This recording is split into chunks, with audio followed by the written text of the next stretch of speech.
Stronger communities begin with good health for everyone. You're listening to the Good Health, Better World podcast, presented by UPMC Health Plan. This season, we're exploring ways to achieve good health in today's complex world. I'm your host, Dr. Ellen Beckjord. Let's get started.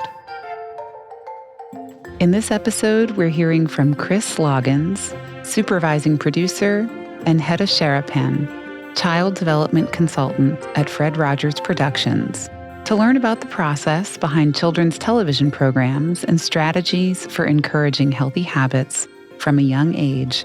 Chris, welcome to Good Health, Better World. Thank you. I'm excited to be here. Hedda, welcome to Good Health, Better World. Thanks for inviting us. Before we jump in, Chris, can you tell us a little bit about your role at Fred Rogers Productions? Sure. I'm the supervising producer on Daniel Tiger's Neighborhood. I actually started on the show 12 years ago. Before it premiered, I started as a production manager. But as supervising producer, I work with a great team of people, animators, musicians, producers to make the show. And, always a big one, deliver it on time and make sure that it's up to our quality standards. And Hedda, can you tell us about both your current role and your history with Fred Rogers Productions? I started with Fred Rogers in the very first day of production of Mr. Rogers' Neighborhood. I was in graduate school studying child development at Fred Rogers' suggestion and finished my degree and was able to use that as not only I was assistant director, then assistant producer, helped a lot in production. Then when we started the Daniel Tiger's Neighborhood, I was asked to be a script consultant, working through the scripts to see how we could maintain the approach, the important care, the thoughtfulness, the child development foundation that is a part of what Fred Rogers Productions is all about. We are so glad that you're here, and I'll start with a general question about ways that health and well-being show up in the programming that you do. And if you care to comment on specific areas that you think are most important or specific ways that you feel like the media you use can be helpful in helping children and their families learn about and understand health and well-being. And Chris, if I could start with you. Sure. Those topics show up in several different ways across the series. We're now actually producing our 8th season, so we have several episodes that we've done. And my mind immediately goes to health-related subjects to do with going to the hospital, things like getting a shot, or even just going to the doctor and what that would be like. And working with Hedda and other child development advisors, we knew that when going to the hospital, one of the things that we could do for children is help them know what to expect. And in that episode, we decided to break it down. Every episode, we have what's called a strategy, which is a little song that is repeated in the Daniel Tiger's Neighborhood episode to help children with different things. And in this episode, it was when we do something new, let's talk about what we do. So in this episode, Daniel talks to his parents. He's a little nervous. He says he's one stripe nervous about going to the doctor. But in having a conversation with his parents, they help him feel less nervous about it. And they play through what the doctor is going to do at his regular well visit. He has a little doctor bag, and they tell him about all the different things that the doctor will do and help reassure him that doctors are there to help him and others be healthy. And, that's one of the earliest episodes that we did that was directly related to visiting the doctor. But there's a wide range when it comes to health and wellness. And we help children manage feelings. We hope that we're helping children and parents manage feelings through the show with strategies about what do you do with the mad that you feel, which is an original Fred Rogers song. So I was saying how we have episodes that are directly related to visiting the hospital, visiting the doctor for a well visit. But there's another one where Daniel learns that he has a peach allergy. And in that episode, the strategy is actually we take care of each other, giving kids the reminder that all of us hopefully want to help each other and take care of each other. And Daniel learns in that episode, okay, I have this allergy now. How can I help myself? And the doctor helps give him 3 things he can do. Well, one of them is ask if he's trying new foods, ask if there's peaches in it. But then he also learns that his neighbors can help him too in ways like making sure that what they're giving to him doesn't have peaches in it. Maybe Baker Acre can have a special snack for him. And these are ways that we can all work together to care for ourselves and others. And a part of that, too, is Daniel dealing with his own feelings that everybody else is eating peaches, but he isn't. Yeah. Yep. And how to navigate that on top of everything else. Hedda, is there anything that you'd like to add on that topic? Well, what I love about the work on Daniel Tiger's Neighborhood is it becomes a way of taking what Fred Rogers had as his basic fundamental underpinnings of helping children deal with the world they live in. The happy times, the sad times, the scary times. And I love the way Chris just explained it about how Daniel was a little nervous at first about going to the doctor and asking questions and things like, will it hurt? And how you help children through television, through an experience you develop relatable characters like Daniel and his friends and the way his parents deal with him. You build these characters and then you help them in situations, and not to make the strategies as the magic answer, the magic wand, but how you can help children see a character feel a little uncomfortable or not ready. One of the ones that comes to mind is there's a strategy song about getting ready in the morning. Eat breakfast, brush teeth, clothes on and shoes on, and then you're out the door. The one part where Daniel is getting himself set up to brush teeth in this rhythm, and the father is helping him set it up, and the timer is on, and the father goes to take care of his little sister, and then the father comes back in, and he says, well, did you do it? And Daniel said, oh, no, I forgot. I was imagining something and I was dating. So you're allowing children characters they can identify with, that they're relatable. And then the father says, but it's really important that you brush your teeth. So we're not only giving them children who are relatable, but we're giving them parents who understand how to help support the children. So I've heard from a lot of parents that it's just as important a program that parents have been enjoying and learning from as it is from the children. I'm sure there are many examples like that you could give, but I'll say what comes to mind for me with the example you just gave about brushing your teeth is I think we strive to make sure that there are relatable characters or content related to health behaviors, because there's so much media now and so many examples, I think particularly on social media, of really extreme levels of health behaviors or fitness. And that's great, but I think it can feel really intimidating to people who are maybe wanting to make a change in their lifestyle or begin to be more physically active or change their diet. And if the expectation is that you have to be perfect right away at it, or you have to hit some very ambitious goal right off the bat, that's really not motivating and discouraging. So especially for children, but for all of us as we think about our health, showing ways that we can be realistic and give ourselves some grace and seek support from the people in our lives, I think is really important. Hedda, you've been part of Fred Rogers' production and the Fred Rogers Show from the very first day, which it's such a treat to meet you and to talk with someone who's been a part of such an incredible legacy. And really, both of you, everything that happens at Fred Rogers Productions is so important.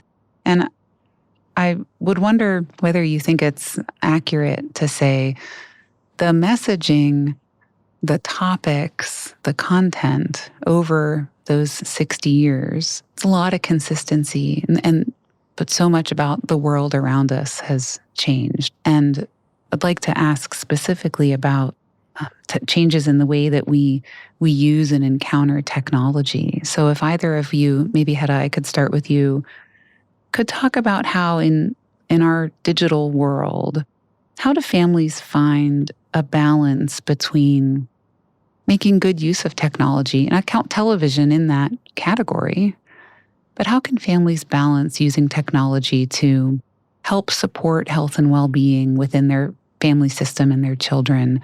And what are some things that we need to be mindful of and perhaps even careful about? Something that comes to mind is a phrase that Fred Rogers said to me years ago. I remember I was doing some writing about parenting, and I said something like, it's important for parents to be able to balance loving and limits. And Fred crossed it out, and he kindly wrote, Hedda, limits are part of loving.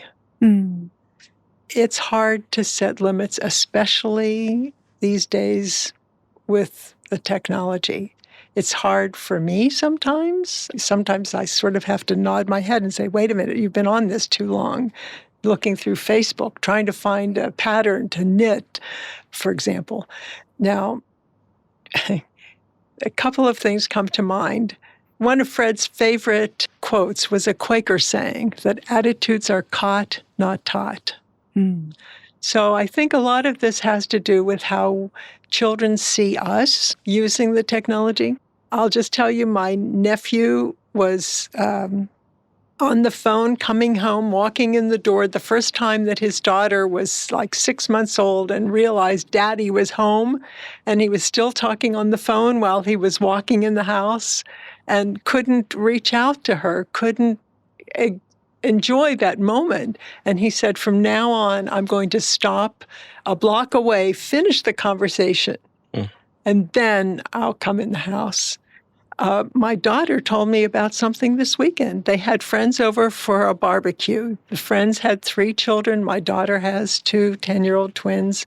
And Amy called the family ahead of time and said, we are trying to be really careful about technology. So if you have any sporting equipment that kids can play with in the backyard, please bring. And she said it was a wonderful evening. The kids played wiffle ball the whole time out in the backyard, and it was a very different experience. We have to take the lead, but it's hard. It's very hard, and I think parents need to keep supporting each other and saying, okay, we can do this, because limits are a part of loving. That's wonderful and worth pointing out that, and maybe a little bit like what we talked about a few moments ago, I don't think that it's hard as a character flaw or a failing, right? That these devices are intentionally designed to be addictive. And so it will be hard, kind of managing those expectations on the part of parents that it will be hard for you and it'll be hard for your kids, and that's not anybody's fault. And there's no time when it's over if the children are on the iPads. Fred Rogers specifically said, I want just a half an hour program. Mm. We do that with Daniel. We carefully make 11-minute pieces, and you can say, it's over now, we're going to turn it off. Yeah. That's much harder with the iPad. And I know you've told me how Fred would say the TV is most useful. What was that? Television is the only appliance that's best used when it's off. And what he meant is used. In other words, use what you've just seen. Just think about what Chris has just mentioned with the getting a shot or going to the doctor. What that means to sit with your child and watch it and talk about it and use it, and get to the doctor and say, remember what Daniel did? Remember what... That's using. Yeah. And that makes it a gift. Yes. Yeah. I think about that a lot when we're making the show, but also in regards to this question about using technology. There's so many useful things to take from what Hedda just said, but also, everything in moderation. And a big thing is just being aware, I think, of what children are engaging with and the technology that they're using. I know, like we've said, that's sometimes easier said than done, but taking that extra step to use the TV or the iPad with them. We design our shows to be talked about and engaged with after the fact. Same with the games. We have web games, and we have games that are intended to be played on tablets. But always the hope is that caregivers and children are interacting with these things together and then hopefully using them afterwards as well. And I also understand that when Fred Rogers decided that he had a vocation to do this work, then he looked at the television as technology that could be used for good and for better, right? So think about the technology that we have today. How can we still continue to have that mindset? Right. And what did Fred name his company when we first started? Family Communications Incorporated. It was not Fred Rogers' company, because what he hoped is what he was producing would foster healthy communication in families. And it certainly has. Well, I'll very quickly digress just for a moment to tell you what I think is my personal equivalent of your daughter's story. So I walk my dog at night, just a short walk. And last night, it was a beautiful evening, and I had my phone with me. I don't have any reason to have my phone with me on this walk, but I had my phone with me, and I was looking at email, doing this or that. We have, and I know this, we have a family of neighborhood skunks. I almost stepped on a skunk because I was looking at my phone. I am so lucky that I and my dog did not get sprayed, and I thought, let this be a lesson to you, Beckjord. Leave the phone at home. Right. So I got very lucky, and am grateful that it didn't end worse, but no more phone on nighttime walks. I'll tell you where else I see the phone used a lot is in restaurants. My other daughter and her husband, we were out with another cousin and their children.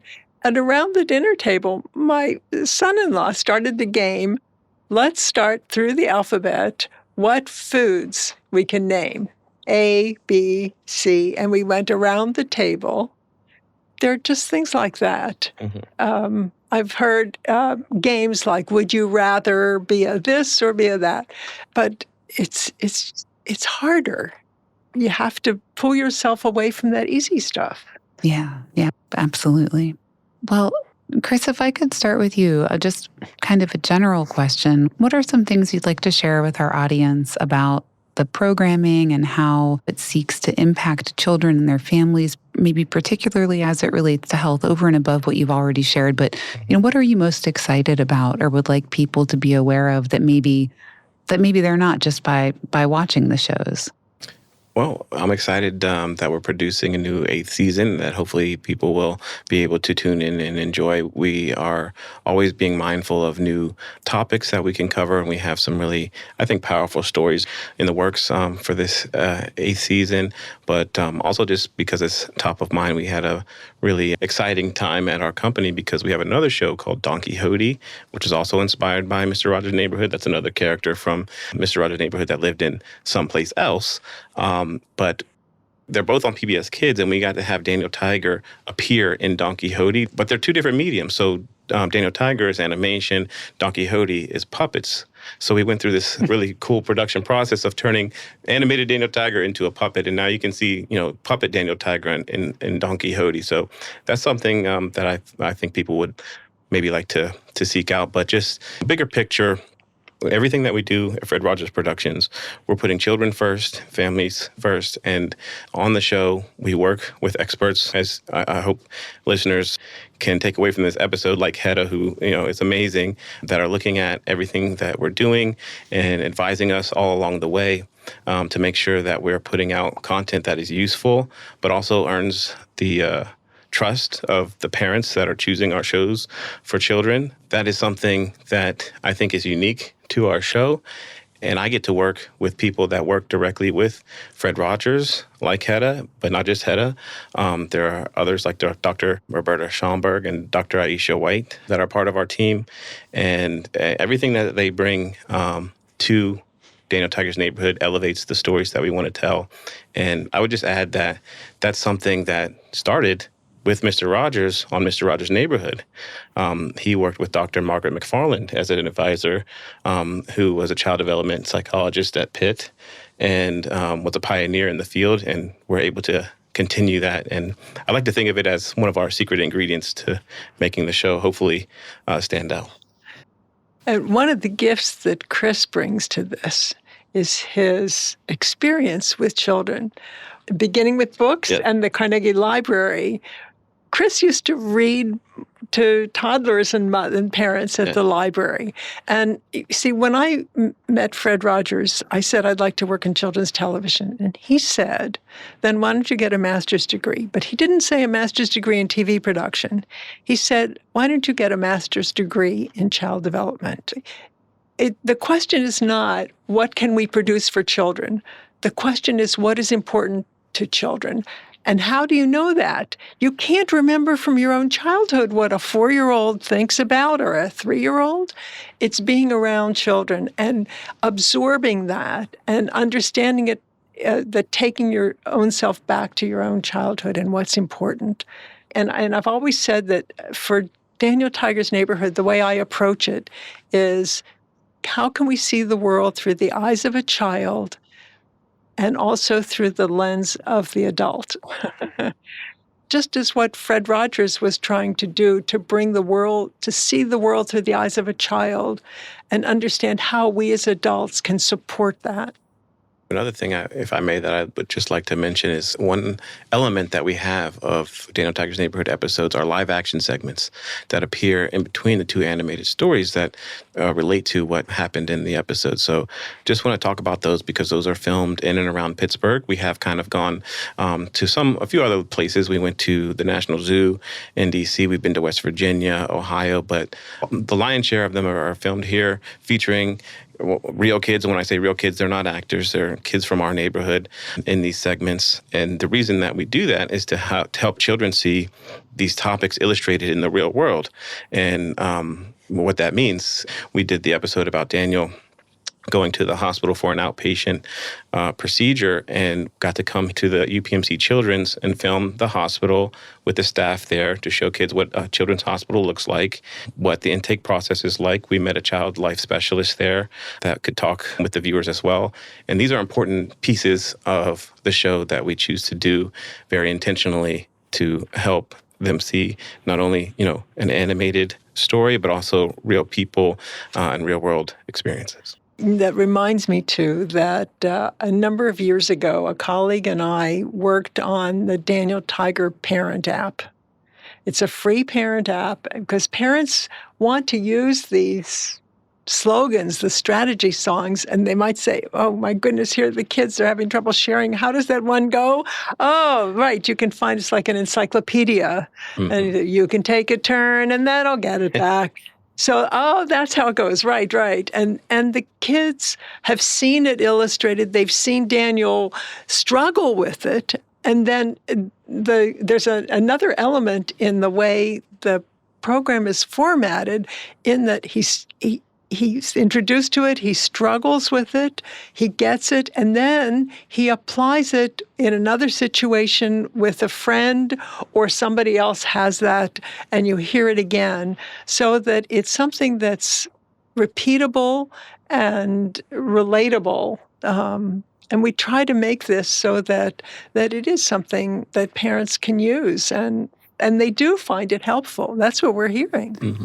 We will be sure to link that app and the other resources that you've talked about in the notes for this show so that anyone listening can have direct access to those resources, which sound fantastic.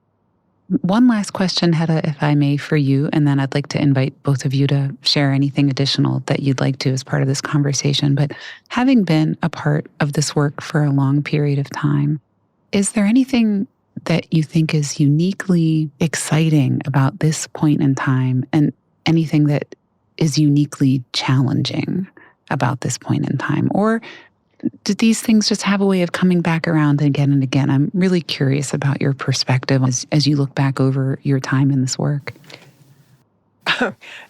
All I can say is I think, yes, there's a lot that's uniquely here and a lot that you see, it's uniquely challenging.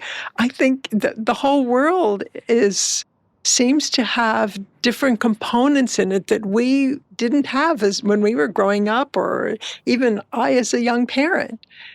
What that does, though, is I remember Fred used to say, even though the outsides of children's worlds may have changed, their insides haven't. And you think about it, I mean, we all need relationships. We all need connections with others who care about us in an ongoing way. We all need places where we feel, the phrase, here's another Fred Rogers, there's no better feeling than knowing what you have to give is of value to others. Wow. And I mean, this is a part of us no matter what. And I'll just tell you, I used to say things like, have a happy weekend or a happy birthday, but now I say, I hope you have good moments in your day or good moments in your year. And I think that's sort of the way I've been coping with that uniqueness and the challenges of finding the good. I guess I'm an optimist. Well, And it's got to be a beautiful day in the neighborhood. Somewhere I've got to find beautiful spots in this neighborhood. yep, absolutely. Anything either of you would like to share that you haven't had a chance to talk about already? I would just want to say thank you to viewers for choosing to watch our program, and also say that we're very grateful and thankful that Daniel Tiger's Neighborhood can be seen on PBS Kids. Free and accessible media is so important. Absolutely. Hedda? It's very touching and heartwarming to be able to continue to work in a production that is really meaningful to people. There it is again, knowing that what you have to give is a value to others, that what we are doing is a value to families. That's the best feeling there is. My favorite part of this work is when we get letters or we get posts on social media talking about what the show means to them or how people are using it in their lives. That never gets old. That's my favorite part of being able to do this. I bet. Well, I want to thank you both for taking the time to talk with us on Good Health, Better World, but even more so, thank you for the incredible work that you've done and that you continue to do, which is so important. Thank you so much. Thank you, Ellen. Thank you for having us. We hope you enjoyed this episode of Good Health, Better World. Be sure to tune in next time and visit upmchealthplan.com/goodhealth for resources and show notes. This podcast is for informational and educational purposes. It is not medical care or advice. Individuals in need of medical care should consult their care provider. Views and opinions expressed by the host and guests are solely their own and do not necessarily reflect those of UPMC Health Plan and its employees.